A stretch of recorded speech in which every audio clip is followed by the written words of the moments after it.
Have you ever noticed how some people seem to have an almost supernatural control over the environment around them without saying a word? They don't shout, they don't beg, they simply withdraw. And suddenly, everything changes. The energy shifts. People start to question, to chase after, to feel your absence. Now imagine if you did the same. If you stopped reacting immediately to everything. If you chose silence instead of an automatic response.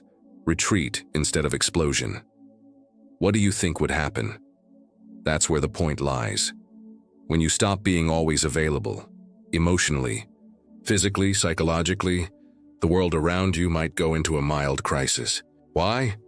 Because people are often used to controlling you through your reactions, your impulses, your predictability. But the day you choose to withdraw, the game changes.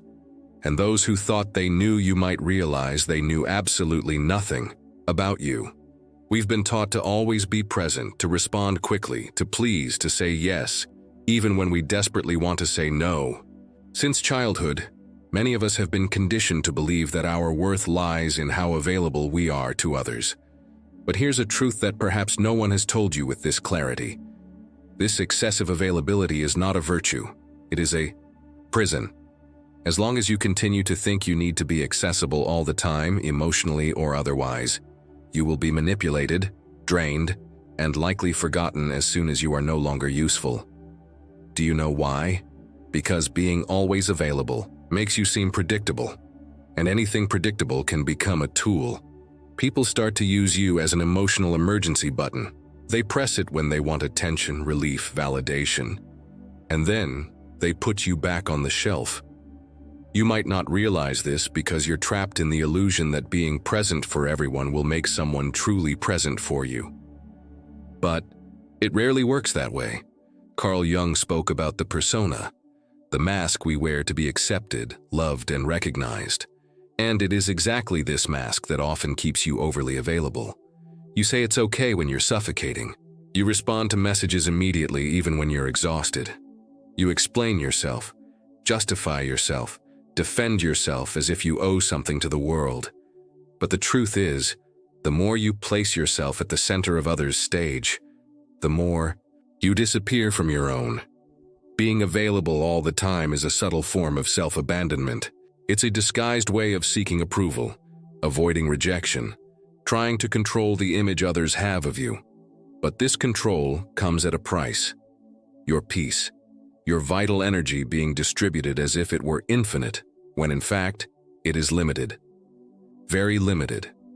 Carl Jung did not see the human psyche as an automatic machine that reacts to stimuli without consequences. For him, our mind is like an energy system, and every thought, emotion, and action consumes a part of that energy. The question is, are you choosing where your energy goes, or are you letting the world decide for you? Every time you react impulsively, you're wasting psychic energy. When you defend yourself against a criticism that didn't even deserve attention, when you respond to a provocation just to prove you're right, when you engage in useless discussions, when you try to please those who do not value you, you are spending your inner strength on what does not nourish you. Jung was clear. That which you resist persists. The more you react, the more you bind yourself. People who live emotionally drained are not weak, they are misdirected. And do you know what happens to someone who lives exhausted? They become vulnerable. Manipulative, opportunistic, and emotionally needy people can sense this. They notice that you don't know how to guard your energy, that you react to everything, that you're always trying to solve the world, and they take advantage of it. Jung said that a healthy psyche is one that knows how to keep energy within the system. This means knowing how to say no without guilt, knowing how to remain silent without feeling cowardly, knowing how to observe before acting. Because true power is not in reacting, it is in choosing when and how to act. The modern world is noisy. Everyone wants to be heard, wants to respond quickly, wants to win pointless debates. But there is a power few know and even fewer master, the power of silence. Not the silence of passivity or cowardice, but conscious, strategic, brutally lucid silence. The kind of silence that is not absence but amplified presence. Jung saw silence not as a void, but as a fertile ground for inner transformation. When you stop reacting, you begin to observe. And by observing, you see patterns that previously went unnoticed. Emotional repetitions, manipulation games, cycles of self-sabotage. Silence allows for lucidity, and lucidity is dangerous for those who live to control you. Have you noticed how some people panic when you don't respond, when you don't explain yourself, when you simply disappear for a moment? It's not because they miss you, it's because your silence takes away their narrative control. While you speak, you're still in their game, but when you are silent, you change the rules, and that unbalances anyone who thrives on your reaction. True silence is not the absence of voice. It is mastery over one's own energy. It is the refusal to be dragged down by someone else's emotions. It is the conscious choice not to engage in battles that are not worth your wear. Jung said that individuation, the process of becoming who you truly are, requires this distancing, because only in silence can you listen to yourself without the world's interference. When you conserve your energy, you break the projections that others place upon you. And that bothers a lot of people. While others project onto you, you also become the receptacle for these images. The more emotionally available you are, the more you become a blank canvas for these projections. That friend who only reaches out when they are in crisis, that partner who always needs you to save the day, that person who praises you only as long as you are useful to them. None of this is by chance. They are not relating to you. They are relating to the idea of you, to the role you agree to play. And why do you agree? Because you are afraid of disappointing, afraid of not being loved, afraid of being abandoned. The most effective manipulation doesn't happen in shouting. It happens in the silence of guilt. When you feel that you owe something to the other, when you believe you need to be available, need to help, need to understand, even when it destroys you inside. But when you stop reacting, the game breaks. When you start saying no, responding with silence, withdrawing instead of explaining yourself, the projections begin to crumble. The mask they put on you falls, and this leaves people unsettled because they no longer know who you are. And worse, now they are forced to look at themselves, and not everyone is prepared for that. Your unavailability is a threat because it forces others to confront their own emptiness. The silence you offer reveals the internal noise they don't want to hear. And then comes the attack, the criticism, the emotional drama. Not because you are wrong, but because you stopped serving as a convenient mirror. Jung said, "We do not become enlightened by imagining figures of light, but by making the darkness conscious."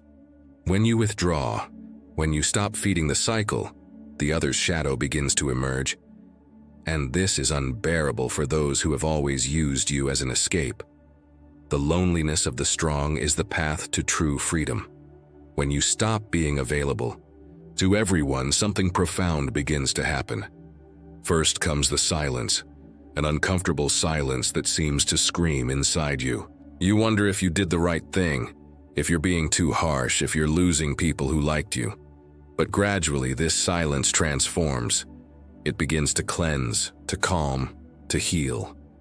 And then comes solitude, but not the solitude of absence. It is the solitude of total presence, your own.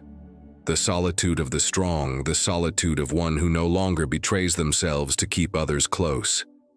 And in that space where there was once confusion, clarity enters.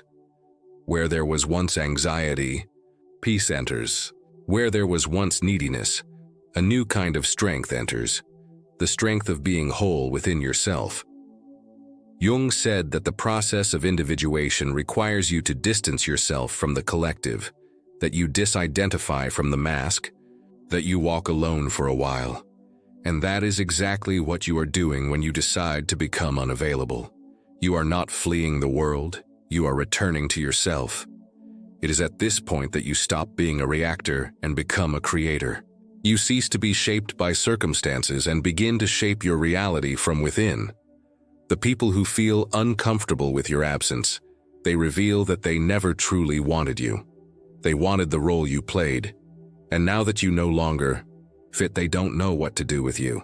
And that is liberating. You will lose people, but you will find yourself. You will distance yourself from places, but you will reconnect with your essence. You will become misunderstood, but finally you will begin to be respected. Because when you are no longer available for anything, you become valuable, rare, unforgettable.